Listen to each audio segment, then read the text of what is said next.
So dear students, अब हम कुछ बेसिक कंसेप्ट्स इनकम टैक्स को लेके जो है उनको समझने की कोशिश करते हैं। एक लाइन पे आप जरा गौर करिए कि income tax is levied on the total income of the previous year of every person. हर व्यक्ति की जो प्रीवियस ईयर की इनकम है, टोटल इनकम, उस पे इनकम टैक्स लगता है। ठीक है, उस पे इनकम टैक्स आपको पे करना होता है। तो अब इस लाइन में जो डिफरेंट टर्म्स आप देख रहे हैं, जैसे टोटल इनकम, जैसे प्रीवियस ईयर और एवरी पर्सन, तो ये डिटेल में एज पर एक्ट जो है इनकम टैक्स एक्ट, इनको कैसे डिफाइन किया गया है, इनका मीनिंग क्या है, इसको भी हमें समझना पड़ेगा, है ना। तभी हमें actually income tax calculations, tax liability की कैलकुलेशन वगैरह हमारी आसान हो पाएगी, प्रॉपरली हम कर पाएंगे। बगैर इन टर्म्स को प्रॉपरली समझे, इनका मीनिंग समझे, हम इनका स्कोप वगैरह समझे, हम टैक्स कैलकुलेशंस सही तरीके से नहीं कर पाएंगे। तो सबसे पहले हम देखते हैं पर्सन। पर्सन का मीनिंग इस लाइन में क्या है, एक्ट के मुताबिक क्या है। पर्सन इंक्लूड्स इंडिविजुअल, जितने भी ह्यूमन बीइंग्स हैं, इंडिविजुअल्स हैं, वो सब पर्सन में शामिल हो रहे हैं। HUF, Hindu undivided family, every type of company, चाहे वो प्राइवेट लिमिटेड कंपनी या public limited company, one person company, firm, partnership firm, association of person और बॉडी ऑफ इंडिविजुअल्स, ये सब पर्सन में आ रहे हैं। लोकल अथॉरिटी भी, जो आपकी टाउन एरिया या म्यूनिसिपल, ये सब पर्सन माने गए हैं। हालांकि इनका टैक्सेशन जो है, इनकी इनकम जो एग्जेम्प्टेड है वो अलग चीज है, लेकिन ये पर्सन माने गए हैं। इन्हें अपना रिटर्न तो फाइल करना पड़ेगा। आर्टिफिशियल जुरिडिकल पर्सन, जो कानून की निगाह में पर्सन माने जा सकते हैं। ठीक है, तो पर्सन में, पर्सन का मीनिंग इन सब से है।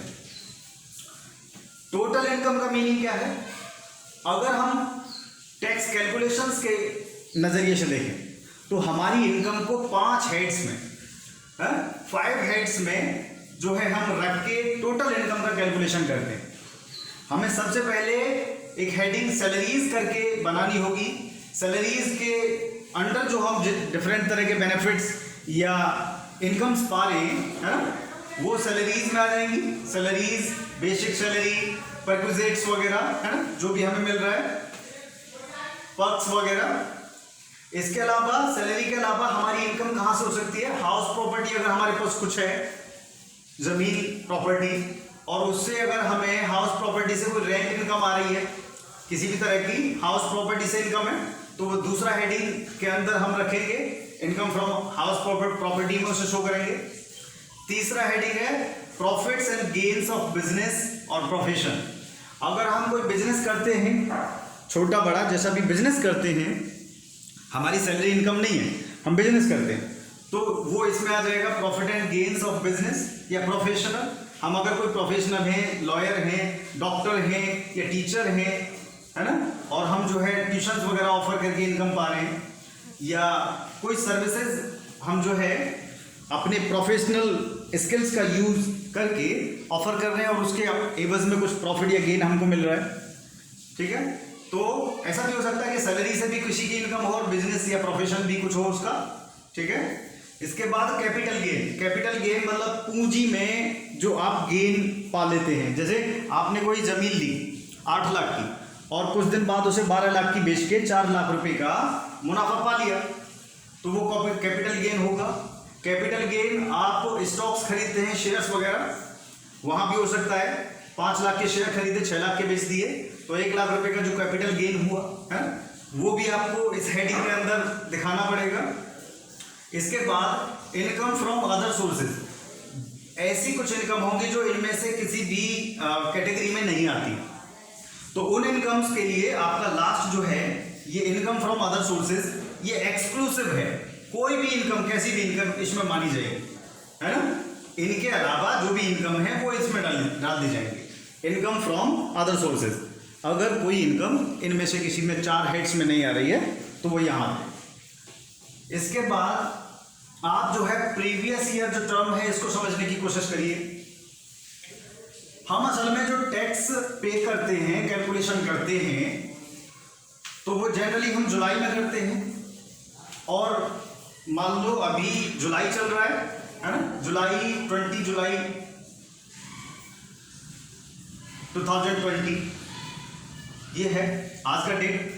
तो आज हम अगर देखें तो हमने जो 1 अप्रैल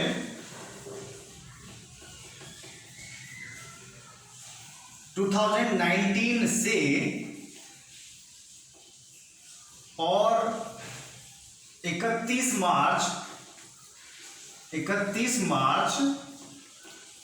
2020 के बीच जो इनकम अर्न की है, जो इनकम हमने इस पीरियड में अर्न की है, क्योंकि फाइनेंशियल ईयर आपका कहां से शुरू होता है, 1 अप्रैल से। हर साल फाइनेंशियल ईयर आपका शुरू होता है 1 अप्रैल से और एंड होता है 31 मार्च को, है ना, अगले साल की 31 मार्च को।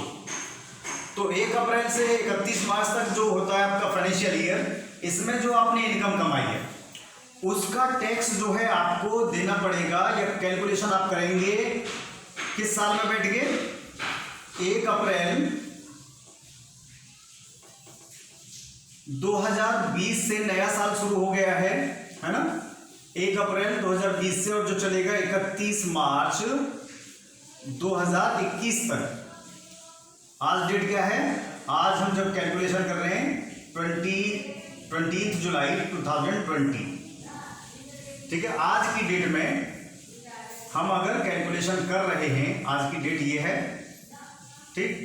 तो आज अगर हम कैलकुलेशन कर रहे हैं इस साल की इनकम पे, 1 अप्रैल 2019 से 31 मार्च 2020 के बीच जो भी इनकम हमारी रही टोटल डिफरेंट हेड्स के अंडर, उन पे टैक्स लायबिलिटी कैलकुलेट कर रहे हैं, एसेस कर रहे हैं आज बैठ के।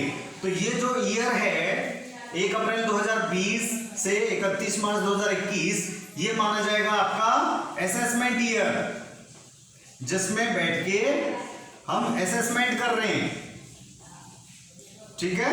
ये हुआ एसेसमेंट ईयर। और जिस साल की इनकम का एसेसमेंट कर रहे हैं वो हुआ प्रीवियस ईयर, ठीक है।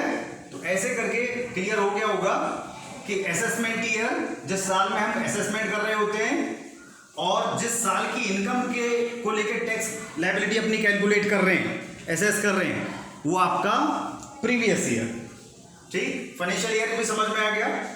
1 अप्रैल से 31 मार्च जो होता है, इस पीरियड को हम फाइनेंशियल ईयर कहते हैं, ठीक। अब एसेसमेंट ईयर से एक चीज और आई कि एसएससी एक टर्म है, एसएससी। वैसे तो हर आदमी जिसकी कोई टैक्स लायबिलिटी बनती है वो एसएससी माना जाएगा। टर्म है आपका एसएससी, है क्या कह सकते हैं हम एसएससी को लेके कि in common parlance every tax payer is an SSC. Every tax payer is an SSC.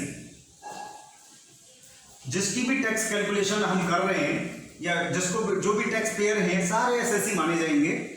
और however the word SSC has been defined in section 2(7).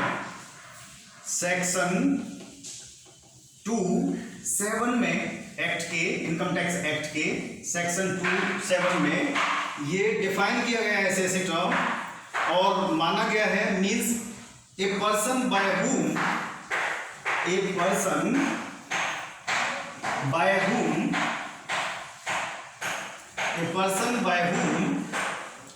any tax or any other sum of money,